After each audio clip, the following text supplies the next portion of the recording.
Assalamualaikum warahmatullahi wabarakatuh, and good day everyone. Welcome to the second IBFIM webinar session today entitled What's Next After MCO. I am Nurwani Naim from IBFIM, the moderator for today's session. I believe that everyone is aware that as COVID-19 continues to be a worldwide threat, Malaysians are staying put at home with the hope to halt its spread or at least flatten the curve. But in reality, COVID-19 is actually a bitter pill to swallow.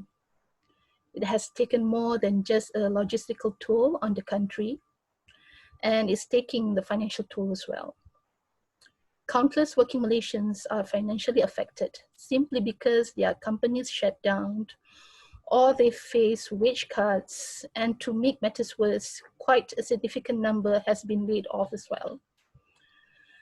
But to be honest, I think not everyone is financially equipped to miss a single salary or income, let alone several months worth of income, even if you're lucky enough to be able to work from home at this point of time. Now, what matters to us most in a crisis like this is how long can we sustain financially? Do we have enough savings to do so? Now, certain measures unveiled by the national government, like the Bantuan Prihatin Nasional and of course the moratorium, for example, are expected to provide a short-term relief for many of us. But what will happen after the moratorium period ends? Will there be a need to look at other measures? And how do we prudently manage our financials to secure our livelihood in the coming months? Now, we're having all these questions in our minds. We are pleased to have with us today Encik Rafiq Hidayat, an Islamic financial planning expert, to discuss and share his professional advice on some of the most important steps for us to take during and post MCO. A little bit on his background. Encik Rafiq Hidayat is currently the Managing Director of Wealth Vantage Advisory Sdn Berhad. Encik Rafiq and his team have been very instrumental in providing financial management training, seminars, talks, and workshops to a lot of companies, GLCs, all right? And he is actually both an Islamic financial planner and certified financial planner, registered under the Financial Planning Association of Malaysia, FPAM. And he was awarded the top prize in investment planning and retirement planning, en route to becoming the certified financial professional. All right, now without further ado, I'm now passing the session to Encik Rafiq Hidayat. Okay, please welcome. Thank you. Okay, Assalamualaikum and good morning everyone. Thanks Wani for the introduction. So, okay, I'm pretty sure some of you who attended today figured know what's MCO. As we know right now, we are in the third phase of MCO. So, from this is last day of the second phase. Tomorrow. So let's see what's happening. So as I mentioned, most of us probably has never faced this kind of situation or challenges in our lifetime.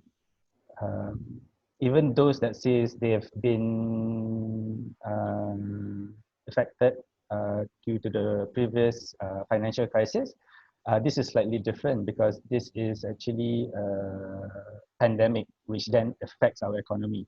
Okay, so what does Malaysian Institute of Economic Research say? So back in March, they actually came up with a report saying that the economic impact of COVID-19 and the subsequent MCO is expected to shrink Malaysia's real GDP growth to negative 2.9% for 2020 relative to 2019. MIER also projected that the number of job losses could be an estimated 2.4 million. This actually equates to about 16 to 70% of the total Malaysian workforce. and out of the 2.4 million, 67% are unskilled workers. So as Wani mentioned, a lot of people might be losing their income or have lost their income. And because of that, the government has come up with the economic stimulus package in order to help soften the blow. Okay, so let's take this scenario for this family of three, husband, wife, and child, in which before MCO, before COVID-19, they were bringing home a combined 5,000 ringgit per month, gross salary. They're between 30 to 35 years old. The wife, because of MCO, has been laid off. Before this, she was providing 40% of the family's monthly income. They don't have any emergency savings at this point of time. Their debt service ratio at 60%, which is normal for a family with this type of income and normal for most Malaysian families. We have one of the highest household debt ratios in the whole world. So it's normal for most Malaysians or most Malaysian families to have high debt service ratios. They also have a credit card of debt of 10,000, and at the same time, they have personal financing up to 40,000. So I'm actually going to go into a bit more details, because what's going to happen throughout this webinar today is I'm going to go through the cash flow step by step, so that you can see based on certain things that was announced, certain things that this family will do, how does their cash flow change during the situation. Okay, so from their DSR of 60%, this is how it's then distributed. So they have total monthly financing commitments. Start off with a housing loan at about 1,093 ringgit a month. They also have a car loan at 510 ringgit. The personal financing earlier is at 532 ringgit a month. And their credit card debt, they are paying the minimum, which is 5% of the outstanding debt, which is 500 a month. So all in all, they are paying just for their financing commitments, 2,636 ringgit a month. Okay, so let's look at their other commitments, which is their expenses. Because both of them were working before, they had a babysitter. They were paying 300 ringgit a month. For petrol and toll expenses was 250 a month. Electricity bill 150, Astro 120, Unify for their internet 79 ringgit. Groceries 450 ringgit. Telephone bill 160 ringgit. This is for both husband and wife. Miscellaneous expenses about 100 ringgit a month, and cigarettes about 200 ringgit a month. So it comes up to about 1,759 ringgit per month. So when you take into account their income and the financing and the expenses and also the statutory deductions, if you add all of it up, they were actually they were barely making ends meet pre-MCO. But this does not take into account non-regular expenditures such as road tax, car insurance, motor festivities, holidays. So that's why you can see, even though they were barely making ends meet, that's the reason why they still had some credit card debt and they had personal financing. Okay. So because of the MCO, the government then announced the economic stimulus package or package Prihatin. So what's in it for them?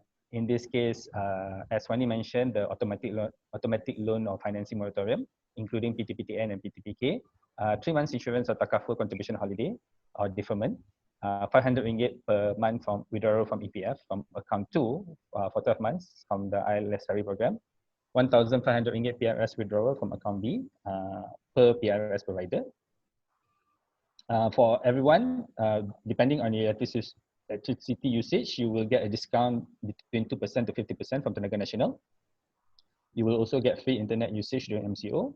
And depending on your eligibility, you will get some government, one-off government financial assistance or the Bantuan Prihatin Nasional.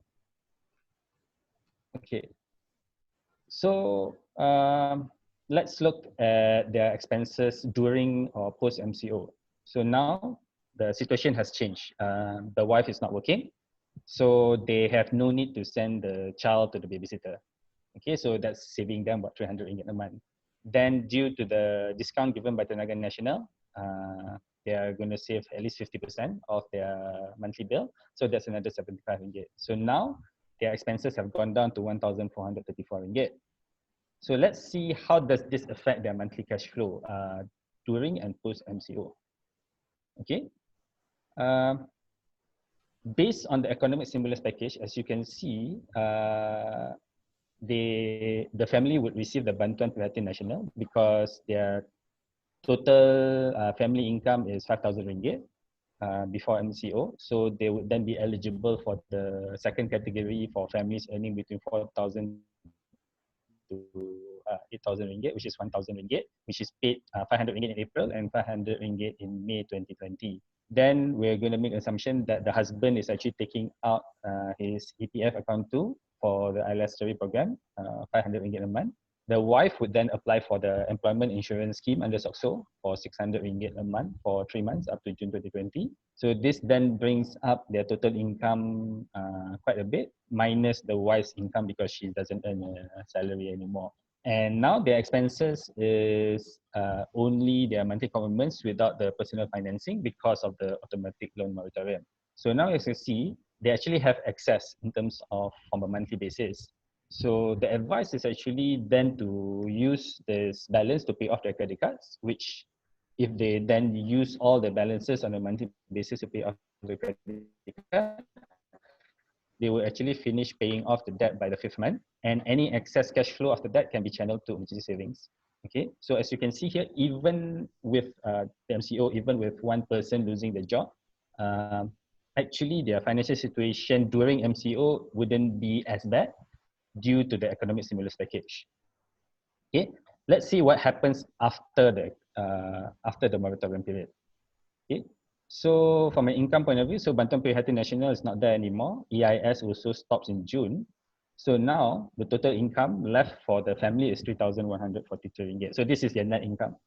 So expenses during moratorium, it was only 1,434. And because of that, they had a surplus of 1,708, which is not bad, However, once you add on the loan or financing commitments, minus the credit card debt, because the credit card debt has been paid off in the 5th month, so the total expenses now goes up to 3,570 ringgit.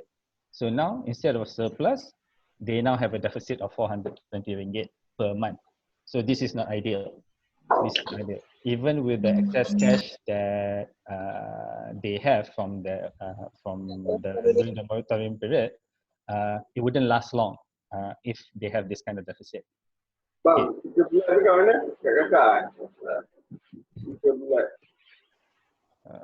Okay, so what else can this family do? So they can start listing and recording their assets, liabilities, savings, expenses, including commitments. They need to analyze the current situation. So at this point, the wife doesn't have a job.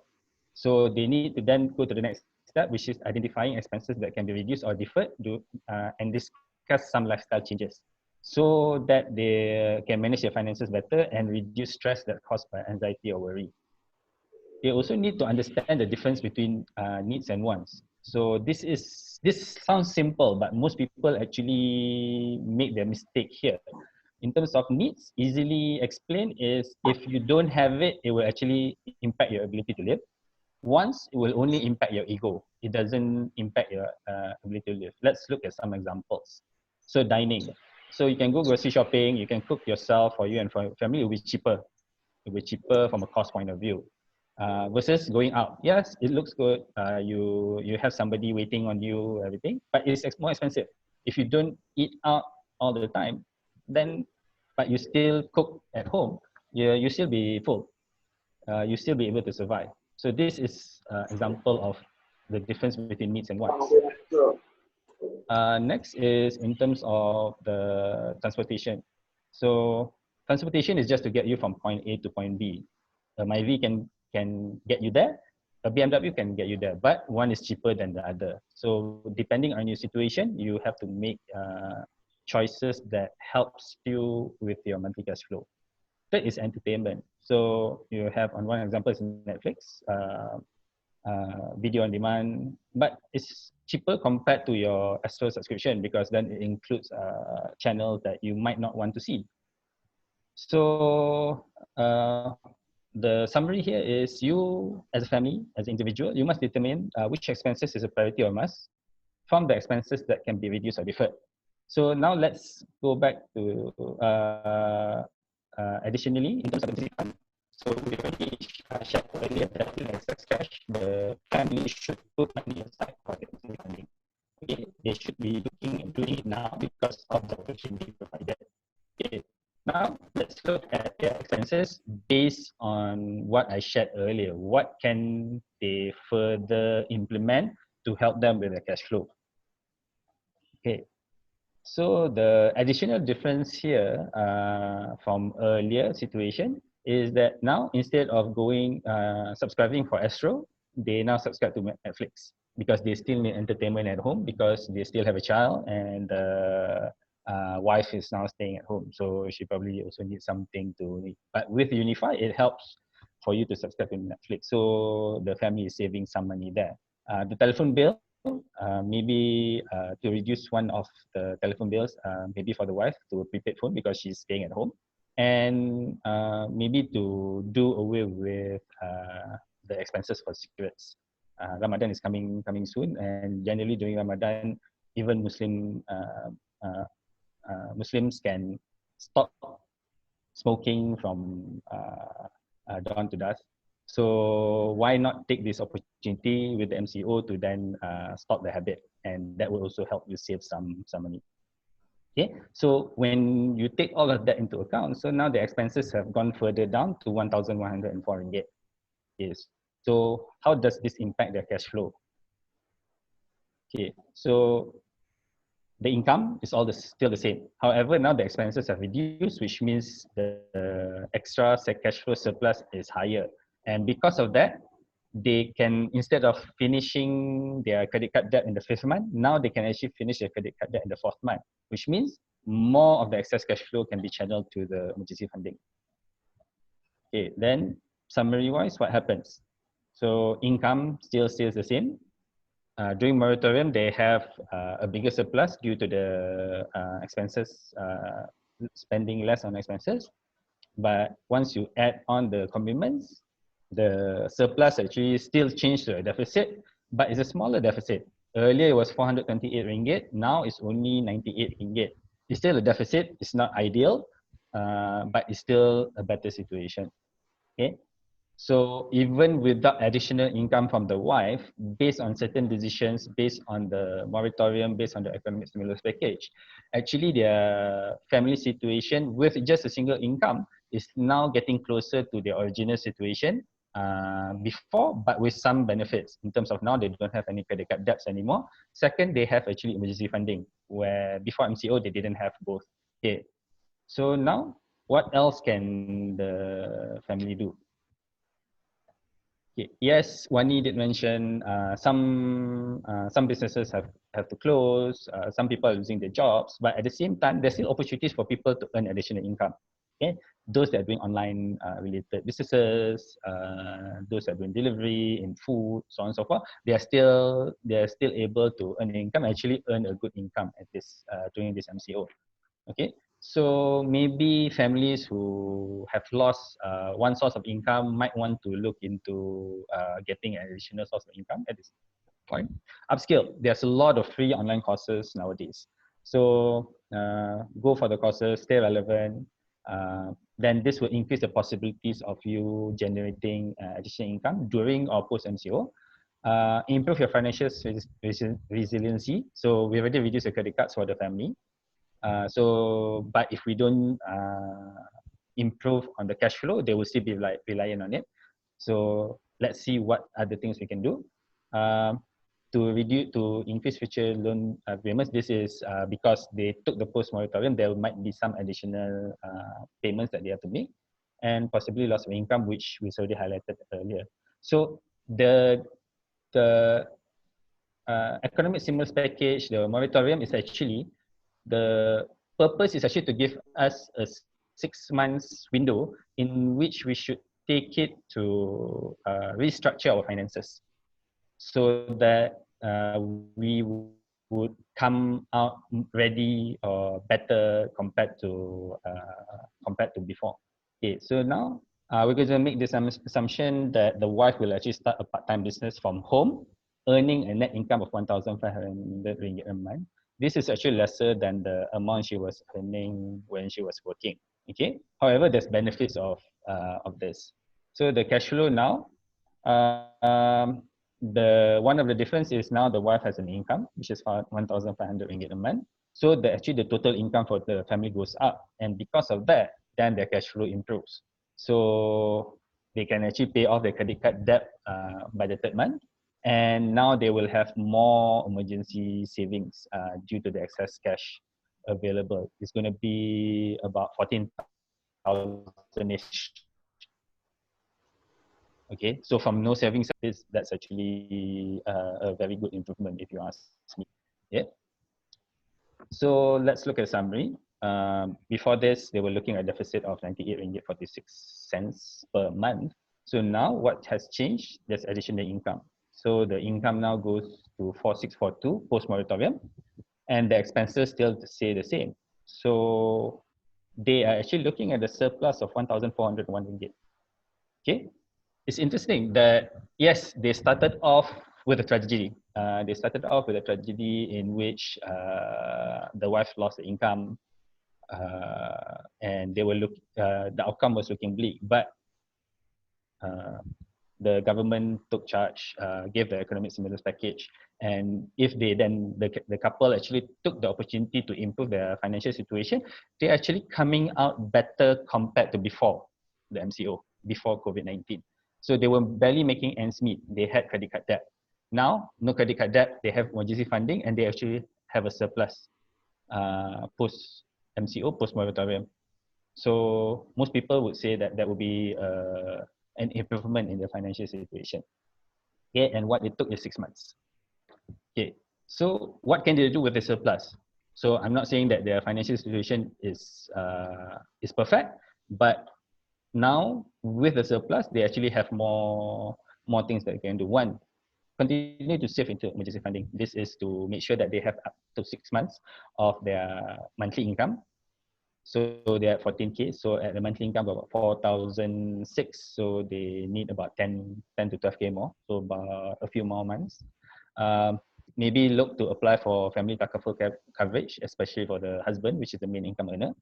Once emergency funding is completed or achieved, then to look into investing for the children education or for retirement planning, so on and so forth. To give money to the parents. They can even look into donating some of their surplus to charity. We're taught in Islam, the more that you give, the more that you get back. And also look into paying their zakat. Okay. Okay. So that's actually it with regards to the case study. If let's say those who are still unsure about your current financial affairs, if you're in a similar situation, what else can you do? The easiest way I can tell you is actually seek advice from subject matter experts that can help you on the above steps. So what I've given is a general case study. Depending on your financial situation, some of the actions that you might be taking is different. So get help from financial planners to discuss in detail on the actions that needs to be taken. Because licensed financial planners advisors provides personal advice based on clients' needs first. So that when we say licensed financial planners advisors, these are the ones that are licensed by Securities Commission and Bank Negara. Okay, so that's actually it from me. I'll pass it back to Wani. All right, thank you, Encik Rafiq. Actually, I have a question. All right. I think the case study that you're using is actually for those who have fixed monthly income. But what about for those who live day by day? You know, sometimes they do little business, small businesses. You know, to make ends meet. What would be your advice to them? Okay, so actually most of the steps would be the same with the exception of looking for additional income. So the looking for the additional income now has to start earlier, especially because now they don't have an income or the income has been affected due to MCO. I have business owner clients who have changed their business models. because of the MCO. So I have one client who sells traditional medicine products. So due to COVID-19, so people are still buying it, but it would be repeat customers. So the new customers are not spending the money because they are spending it on necessities. So he and his wife then decided, okay, let's look at what people are looking for, and then they landed on selling sanitizers. So it's a product that has a high demand, and right now orang Melayu cakap dia tak cukup tangan untuk nak layan apa the demand. Okay, so I also have clients who then start doing additional work in terms of becoming personal grocery shoppers just to make the extra money. Okay, because some of them are staying at home, and they say, okay, we can help. We can also, while earning money, we can go and help others who might not be able to go out on their own. Okay, so the opportunity to make money, to earn income is there. So while the economy as a whole is not moving, there are certain sectors which are still giving you good potential for income. So for families who do not have a fixed income source or salary, they should look into all the opportunities out there. Staying at home and like just worrying about where the income is coming and not thinking about how to go about doing it, it's not going to help anyone, and especially it's not going to help you or your family. All right, Cik Rafiq, we have one question from the participant here, Cik Abdullah Harun, asking about the risk assessment. Reassessing his risk tolerance because of the market decline of nearly 30%. Seeking your advice on this matter, on this issue. Thank you. Okay, so this is a investment specific question. So this is actually a bit out from the topic today. Okay, from a risk assessment point of view, I know a lot of people out there are worried with regards to what's happening with the investment. Okay, most I wouldn't say all. There are still people who probably are still making some money out of the market situation, but most people are looking at, okay, their investments are not doing that well. For me and my clients, what we talk about before even COVID-19 is we have a clear strategy in terms of how to go about our investments. Our investments are generally long-term. We have specific goals. So it's not, we don't do short-term time investment. And at the same time, our assets, what we allocated in different areas, different sectors, different industries, different instruments. So not all of the investments are affected equally during this time. Okay, so in Encik Abdullah's case, with regards to your risk profile, if you feel that your risk profile has changed due to the market situation, first of all, my view is that was not your risk profile in the first place. Okay, because when you invest in certain instruments, so even unit trust has different levels of risk. So you have from conservative all the way to aggressive. So, and there is always a question that is asked, okay, if you were investing, what kind of losses can you tolerate for what kind of profit? So there, on the highest risk level, it will ask, can you tolerate, let's say, a loss of, let's say, more than 30% or close to 50% to get an annual return of 15%? Interestingly, when I talk to some of my clients, some of them would want to take on that because they don't think that it will ever get there. Okay, but as you can see now, some investments are getting or were getting to the territory, and which is creating some discomfort among investors. So that's the first thing is, like I mentioned, is you might not have done your risk profiling right in the first place, because example, like for me, I have actually aggressive investment profile. The reason is because I actually understand what I'm doing and I understand my objectives. So what I've done since the market has went down is I'm actually still adding on to my investments because my understanding is it's long term. In the long term, the market will recover and I will make my money back and more. Okay. So, but if you feel that your risk assessment might not be right, so then you need to talk to your agent or your financial planner or whoever it is. Okay, what should I do? Should I hold until and wait until the situation improves, or should I add on to my investments, or should I switch to a lower risk investment, or should I just realize my loss? So those are some of the actions that you can take depending on it. But without understanding your overall situation, I wouldn't be able to give you further advice on that. Right, thank you, Rafiq. We have another question from the floor, right? On asking to elaborate on the BPN eligibility. Okay, so with regards to the BPN eligibility, there is 4 groups. The first group is for families earning less than 4,000. So for families earning less than 4,000, they will get a total relief, total one-off payment of 1,600 ringgit. It will be paid off twice in 2 months, in April and May. Then the second group, which is the case study I already explained, so they get about 1,000. Then for singles who are 21 years old and above, earning less than 2,000, they will be getting, if I'm not mistaken, about 800 ringgit. And the last group, which are singles who earn between 2,000 to 4,000, will get 500 ringgit payment from BPN. Okay, thank you. Another question is regarding building the emergency fund. I think for those who have yet to establish the emergency fund, how many months would you think is sufficient before we actually start investing? So I actually did highlight it earlier. You should have at least 6 months of your expenses. That's the minimum.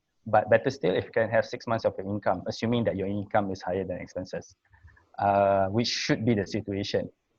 So when you have 6 months expenses, so example, if they were earning, let's say 5,000 a month, so it would be 5,000 times 6, which is 30,000. Once they have 30,000, then only they should look into risking or investing their surplus. Because why emergency funding is so important? Let's say they had the 30,000 ringgit, but it was invested in, let's say, unit trust, because they had an agent advising them to invest their money in trust. So before this was doing well, they were making some profit. But then due to the COVID, the market situation, actually it went down by 20 something percent. So instead of having 30,000 in their emergency savings right now, they might have, let's say, 25,000. So, but due to the situation, if let's say they don't have income, now they have to dip into the emergency savings, which means they would have to realize their losses. So when you say emergency savings, it actually need to be put in a place where it's liquid. That's one.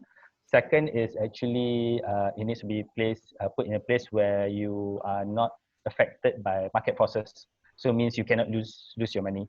So either in savings, FD, tabung haji, ASB, in which you cannot lose the value of money. All right, thank you for the options provided.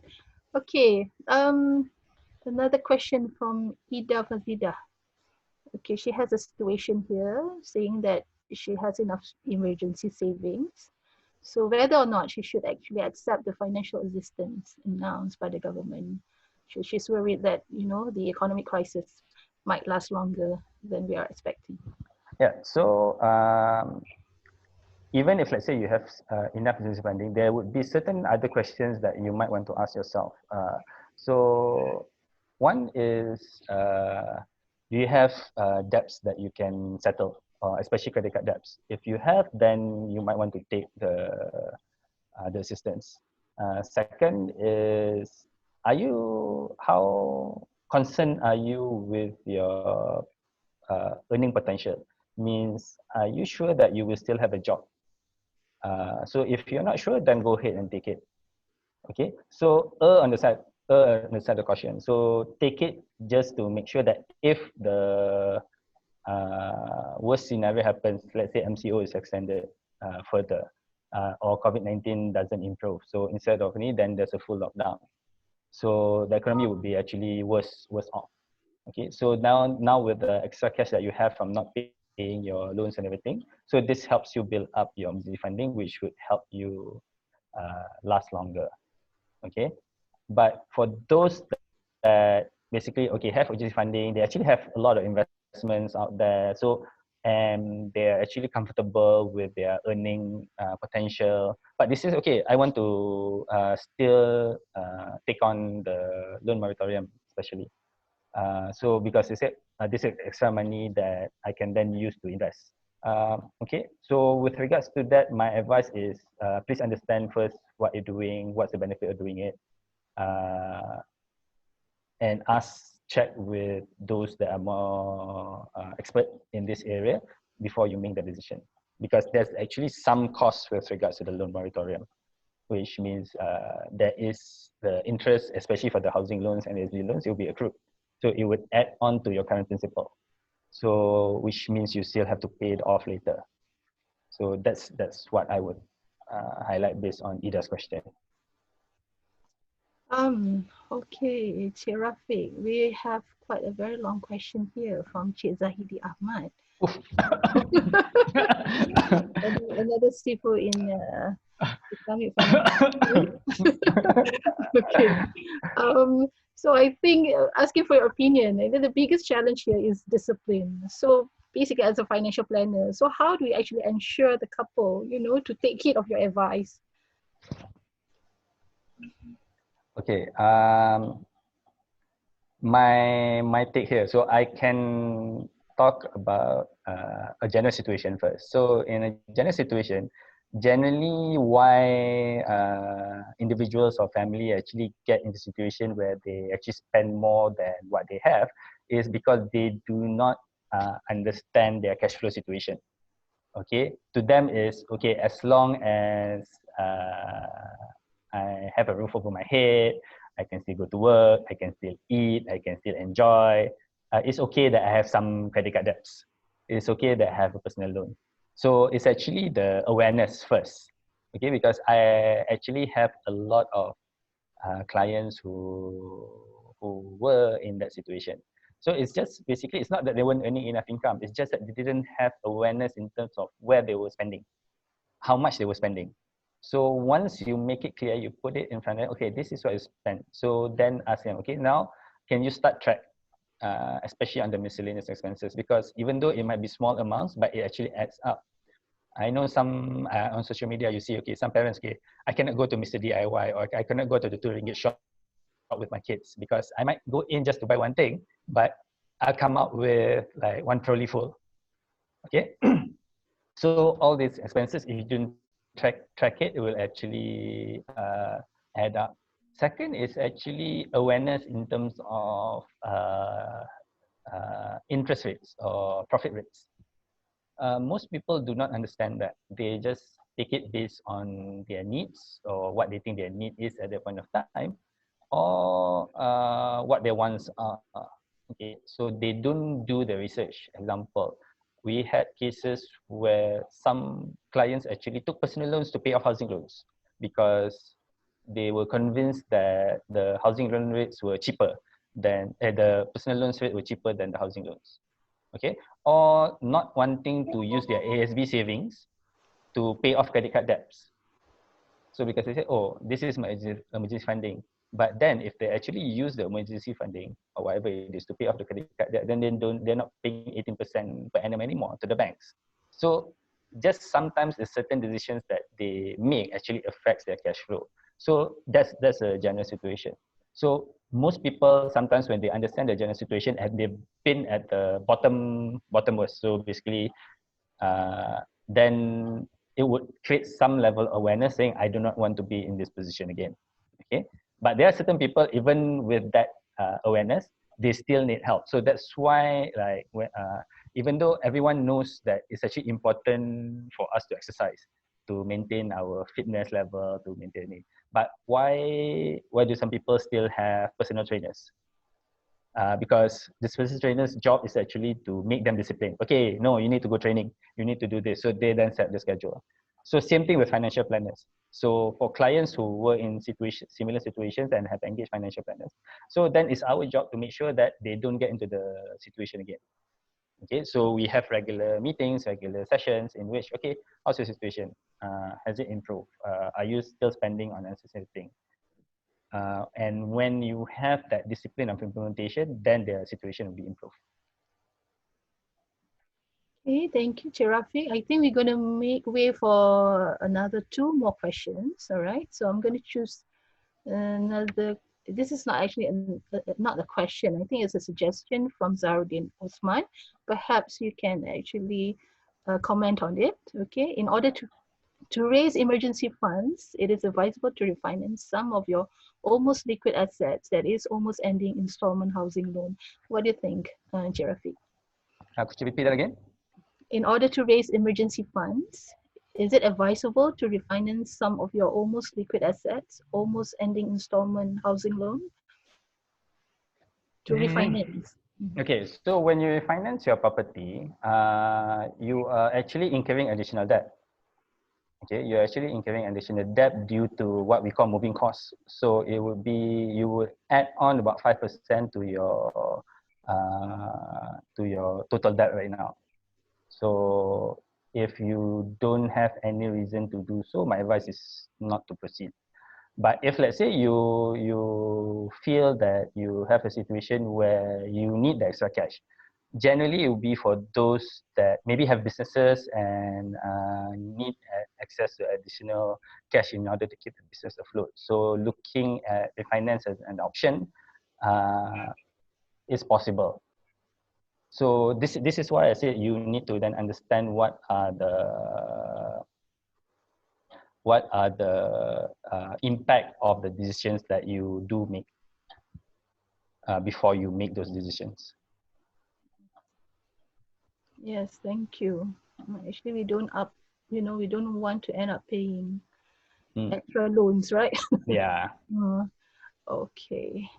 Hold on. Okay, I'll go to the final question, which is from Encik Akman. Okay.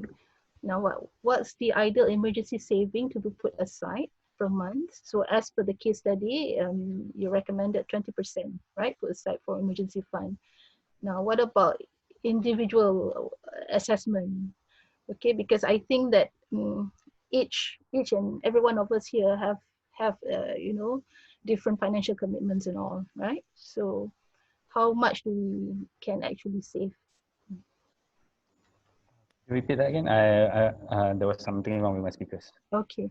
Cik Akmal is actually asking on the ideal emergency saving to be put aside per month. So based on this case study given, you have actually suggested, you have mentioned 20% put aside for emergency fund. But I believe that each and every one of us here have different commitments, different liabilities and all, right? Okay. So how does an individual assess, or how much for that particular individual to actually save? Okay. So when we say 20%, actually that's a general advice in which we would like everyone to increase their saving ratios on a monthly basis, because I've given a lot of talks, and when I tell the participants, hey, you need to increase your saving ratios to, let's say, 30% or 40% or even 50%. Some of them say, hey, Rafiq, you're crazy. Okay, but then my question is, okay, why is it when somebody asks you to save, let's say 20-30% of your income, you say it's crazy, but it's actually so easy for you to make a decision to pay loan repayments even up to 60% per month of your income? So that's actually a mindset that needs to be changed among most Malaysians. Okay, So standard savings ratios that people should strive to go for is at least 20% a month of your income needs to be put into savings. So it doesn't matter whether it's for emergency savings or it's for other goals, but at least everyone should target to achieve that basic saving ratio first. So, but coming back to Akmal's question, so it will actually then be based on the situation. In this couple's case, at this point of time, during the moratorium, my advice is because they don't have emergency savings. So whatever excess money that they do have is just to put in savings because they should not have any other expenses that they need to pay off besides the ones that we've listed. So then that is basically just excess money. Okay. But for, let's say, an individual who might not be in the same situation, then they should look into putting. So emergency savings is, to me, whatever money that you have extra. So let's say you don't have emergency savings. So besides putting in certain amounts on the monthly basis to build up emergency savings, but any additional cash that you have, maybe you bonuses or tax refunds or whatever source of money that comes in, and because you don't have enough emergency savings, my recommendation is just to put the money into emergency savings, because now, due to the MCO, a lot of Malaysians are now understanding the importance of emergency savings. Before this, I said, it's okay. I still have a job. I can continue to survive as long as I have my job. But now, a lot of people say, oh, actually, yeah, emergency savings is actually very important. So you might see post MCO, a lot more people will have awareness and realization that, okay, I actually need to create my emergency savings. Alhamdulillah, for my clients, it's not a problem. I didn't have any clients that were complaining during MCO because all of them should have their emergency savings. Right. Thank you very much, Rafiq, for that insight. Okay. So I think we have come to the end of the session. Okay. Just for me to conclude, okay, as shared by Encik Rafiq, the 3 tips for us to remember and that we can act upon, right? The first one is actually list and record your assets, your liabilities, your savings and expenses. So you should come up with a priority list, okay? The second one, build your emergency fund. Now, this is a time when you have the extra cash in hand for you to save and build your emergency fund. For those who don't have the opportunity to build their emergency fund before this, yeah, as per the case study given, all right? Okay, and then the next step is identify the action plan during and post MCO. This is for you to actually reflect upon, what you can do to generate income, perhaps to upskill yourself, okay, to learn and also to improve your financials. I tend to agree with with Encik Rafiq that I believe that during and post MCO, a lot of awareness has been created among ourselves. Okay, as laymen, people are more aware that it's vital to have good savings, because you don't know when what do you call this, emergency will strike, when the need arises. Okay, all right. So finally, if you find it difficult to find your way out, get help from a financial planner. I'm sure that there will be a lot of people out there to help you. Okay, thank you so much, Encik Rafiq, for the time. And I believe that it has been a very fruitful session today. I see that a lot of questions coming in, but I'm so sorry that due to time limitation, we're not allowed, we don't have the leisure, to look into all the questions. But I believe that maybe perhaps after this session, you'll be able to contact Encik Rafiq. Okay. Thank you again. All right. So we hope to see you again in the next webinar, inshallah. All right. Have a good day. Thank you. Thank you, everyone. Assalamualaikum warahmatullahi wabarakatuh. Waalaikumsalam. Okay, thanks. Bye, everyone.